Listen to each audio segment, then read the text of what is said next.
And welcome back to the Hot Lap. We are talking swear words. Yeah, Mohammed bin Sulayem, the FIA's boss, the FIA president, has said no more swearing. Interesting.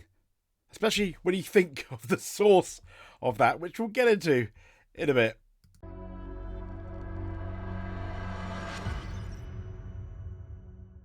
So no more swearing. And it kind of like... Verstappen's already supposedly been in trouble because of it. Here's the interview that Verstappen gave, which is about a minute long, but I'll probably pause it at points. But I thought it was quite interesting to see what he said. Here we go. I went into qualifying. I knew the car was. There you go. I mean that's essentially him swearing. I went to qualifying and knew the car was bleeped. Okay. Thank you, Max. Let's watch our language going forward. You will swear anyway. Yep, the person's like, oh no, let's watch our language go. This I can understand, though, because it is a press conference. So, I think when it's in the press conference, probably shouldn't be doing it. It's not exactly best. But however, I think going forward, he does make an interesting point. If it's not in this room, maybe somewhere else. Everyone swears. Some people a bit more than others. It also depends a bit what language you speak. Of course, abuse is something else in other sports. Yeah, I think he's essentially saying swearing is one thing, but when you're being abusive is another thing. Having said that, you could argue that he's slightly abusive to his engineers and their strategy, for example, in Hungary. But I imagine that is more his passion coming out. I imagine. Yes. We could compare that to a teenager having a tantrum. But even then, I think it's not abuse in the way that you and I think when someone's being, I don't want to say scolded, but pointing at someone and, kind of like, yes, I really mean this. It's just his frustration. You don't run around with a mic attached to you. I think a lot of people say a lot of bad things when they are full of adrenaline in other sports. It just doesn't get picked up. So I think it already just starts with not broadcasting it. That will help a lot more than putting bans on drivers because, for example, I couldn't even say the F word. I mean, it's not even that bad, right? I mean, the car was not working. The car is effed, yeah. And then, yeah, I get it. I mean, that does come through. Excuse me for the language, but come on. Like, what are we? 5-year-olds, 6-year-olds? Even if a 5-year-old or 6-year-old is watching, I mean, they will eventually swear anyway. Yeah, probably not the best talking about 5 and 6-year-olds throwing, but still, I do get his point. Even if the parents won't, or they will not allow it, when they grow up, they will walk around with their friends and they will be swearing. That's true. I mean, they will walk around their friends, and yes, they will be swearing. So, in terms of that, I think Verstappen makes quite an interesting point. And he also says, and a lot of other people have said that the FIA F1 records obviously all the radio, but don't publish it then. Don't publish the swear words.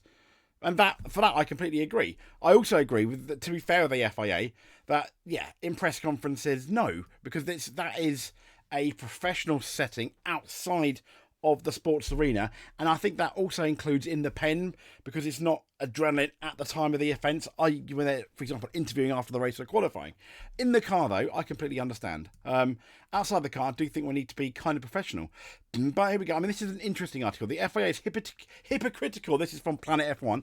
Clampdown on swearing is exactly why the sport will lose Verstappen. And we'll get into the slight controversy as well that Mohammed bin Sulayem accusing. Comparing the swearing to rappers. What? And so swear words will appear in full in this article. So it came to pass that Verstappen has become the first victim of the FIA's bizarre decision to eradicate swearing from the F1 paddock. The Dutchman, who alongside Sonoda would have been top of the betting charts to break the first rule. The swear word is there. The crusade was first revealed to Autosport in the build-up to the Singapore Grand Prix, when the president said to differentiate between our sport motorsport and rap music in relation to the swear. It's not the first time the FIA has blurred the lines of their jurisdiction. The broadcasting events is a FOM matter, and all 20 drivers' radio is heard at a room of Biggin Hill where it is duly censored and prepared for broadcast. But of course the FOM is ultimately who decides to get aired and what does not. So why is a driver who is travelling 200 miles per hour in one of the most pressured sporting environments on the planet asked to watch his language? Did that? I completely agree with the article there. And of course the incident that Verstappen had been penalised for came in at a press conference, but show me the young children that are watching a broadcast of the Thursday press conference live during. No, I disagree with that. I mean, you don't swear in a press conference. I think they're being a bit. Yeah, no, it's just unprofessional. You wouldn't do that in a board meeting at work necessarily, would you? With all eyes on, whether it's Thursday or not, in school time or not, it's available on YouTube. It's available there. But there's also context. For starters, English is Verstappen's second language. Yes, it is. And even though he's clearly fluent, it is a migrating factor. His homeland is one of the most liberal countries in the world when it comes to swearing and other things, let's say. But yeah, definitely. You can swear as often as you like on Dutch TV. That's a part of everyday life. Yeah. So Ben Sulayem's determination to cut out swearing is a problem that absolutely no one was talking about and made all the hypocritical by his own past. In 22, he said that he would never impose his beliefs on other people in disagreement, with Sebastian Vettel and Lewis Hamilton standing up for causes they believe in. And yet now he is exactly trying to do that. Ooh, spicy. But here's the other thing. Here's the other thing that is potentially really, really hypocritical. And it's around the idea of Lewis Hamilton criticising the FIA in relation to the swears, and it's the fact that Ben Sulayem has decided to call people to compare the swearing in Formula One as in like rap music. Now Lewis Hamilton has come out and we'll get into exactly what he said, but comparing rap music to Formula One, saying it's bad about the swearing. Now Hamilton makes the point that rap music and rappers are predominantly black, which they are, and Lewis Hamilton is, black. So in relation to that, I kind of understand, and he even said that there was this racial element in the comments. Lewis Hamilton has criticised the FIA for suggesting that Formula One drivers like rappers when using swear words over the team radio. Ben Sulayem said ahead of this weekend's Singapore Grand Prix, we have to differentiate between our sport and rap music. We're not rappers, They say the F word how many times per minute? We are not on that. And yeah, for that, he has a point about the swearing, as per the Max Verstappen press conference. But the issue is, here, Hamilton said he understood concerns over excessive swearing, but there was a racial element to the rap music in relation to the rap comments. And with that said, I don't like how he expressed it, saying rappers is very typical as most rappers are black. I agree, things that need clearing up a bit, but it's also good to have some emotion as we are not robots. Sky Sports approached the FIA for comment on Hamilton's remarks. Team radio, as we know, is an integral part. Hamilton rarely uses expletive over the team radio. Yes, but he does, now and again. On one side, when I was 22, I didn't think of it much, the 7-time champion said. It was more your emotions just firing and you just saying whatever comes to mind, forgetting how many people are listening in. So I agree in the sense of that you listen to some of the other drivers and they haven't just got it yet. At some stage, they probably will. And then it talks about Max Verstappen obviously getting penalised for this no swearing thing. I think it's just a bit ridiculous. But here we go. And here's the thing. This is the beginning of the weirdness. FIA president defends sexist remarks and denies inhuman misogyny claims. I finally got that word out. And here's the issue. Yes, this was over 20 years ago now, in 2001. But he's defended historical sexist remarks on his personal website, in which he allegedly said he does not like women who think they are smarter than men, and revealed that he was subjected to a racial slur as he campaigned to become FIA president. And he later said, in January, Ben Sulayem was quoted on an archived version of our website saying he does not like women who think they are smarter than men. At the time, the FIA said the comments, which date back to 2001, do not reflect the president's belief. Now, yeah, we all make mistakes. Personally addressing the remark for the first time, Ben Sulayem said, what did I say? If I said it, let's assume it was me. Well, why wouldn't? It's your personal website, but fair enough. I tell you exactly what it said. It says, I hate women when women think they're smarter than us. Yeah, he did.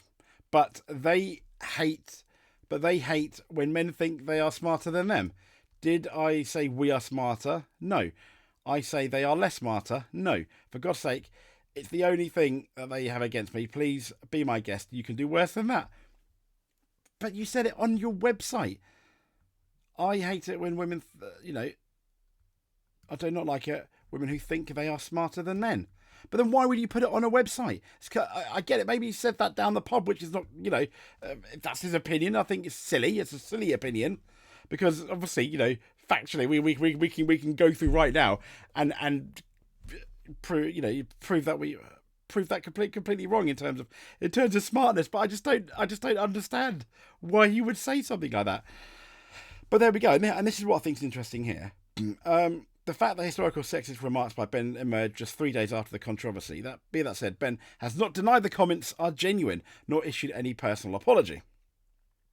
Those kind of comments bring down CEOs every day. Well, they do, don't they? Even though, yes, it is really old. What he should really do is be backpedaling this. They should apologise for it. But this is where it gets interesting. These two controversies, and this is just for clarity. The link is in the description. This is an article from it's what about February, so it's well over a year old. But let's talk about the freedom of speech then, because I think it's quite interesting. And this is from the BBC. These two controversies come on the heels of another, the insertion into the FIA Sporting Code of a clause that prohibits the making and display of political, religious and personal statements without the prior written permission of the FIA. Yes, they're representative of the FIA, but I mean, and as we know, the past 3 F1 seasons have been marked by drivers such as Hamilton, Sebastian Vettel raising awareness of issues such as racism, diversity, LGBTQ+ rights, and F1 itself has also launched campaigns addressing issues of equality. Brilliant. Okay. But then the widespread impression of the new clause is that Soleim is trying to silence the drivers, not least because in his very first interview as president last May, he implied that he was against drivers speaking why on such issues. I'm always of two minds of this. Should he put politics in sport? Probably not. But I think outside of the actual sport itself, I think that, as in, the race, let's say, I think drivers can say what they want. To a certain degree. Vettel drives a rainbow cycle, he said. Lewis is passionate about human rights, and Lando Norris addresses mental health. Everybody has the right to think, he said. To me, it's about deciding whether we should impose our beliefs in something over the sport all the time. Impose our beliefs. Not like women who think they are smarter than men. Impose our beliefs. Okay. To me, it's about deciding whether we should impose our belief in something else over the sport all the time. I am from an Arabian culture. I am international and Muslim. I do not impose my beliefs on other people. No way, never. Okay. I mean, we've just proved you wrong. Yes, it was 20 years ago, though, so fair enough. The statement issued when the clause was introduced said it was to enable the FIA to align itself to the practice of other similar international sports and organisations, such as FIFA and the IOC.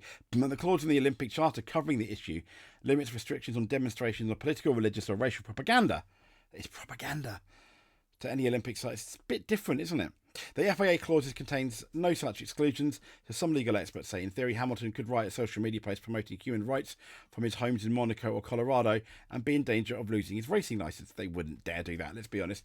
Nor is it clear how the clause complies with the European Convention of Human Rights. Freedom of expression. Oh dear, Mohammed Ben Sulayem. This week, Alfa Romeo Valtteri Bottas became the first driver to speak out on the issue. He told the Sweden's newspaper, Formula One has done a good job of bringing attention to some of these types of issues, and many drivers have raised their voices. I don't understand why they want to control us. I think we should have the right to talk about what we want. That's how I see it, but we'll see what happens. So let's be honest. He's kind of like, I mean, we've proven he's he's a bit of a hypocrite. It's interesting when you compare him to John Todd. You hardly heard about John Todd, did you? Which I think is a good thing. It was kind of like more behind the scenes, but this guy's pretty much front and centre of a lot of controversial things. And I do side mostly with Max Verstappen outside the press conference and the 5-6-year-old comment. Absolutely, it's just all a bit silly. Should this guy be the president of the FIA? I don't think he should. No, he's kind of proven you don't want someone at the head of your organisation, an international organisation, which is known around at least the Western world, let's say, and he is. I mean, by now you can suggest he's been investigated. It was for. The earlier year in relation to that Las Vegas incident, not trying to get it off the calendar or get the race cancelled. That was proven nothing. That was proven nil. no further actions there. However, it was really a case of the FIA marking his homework. So I do think you need to put an asterisk next to that.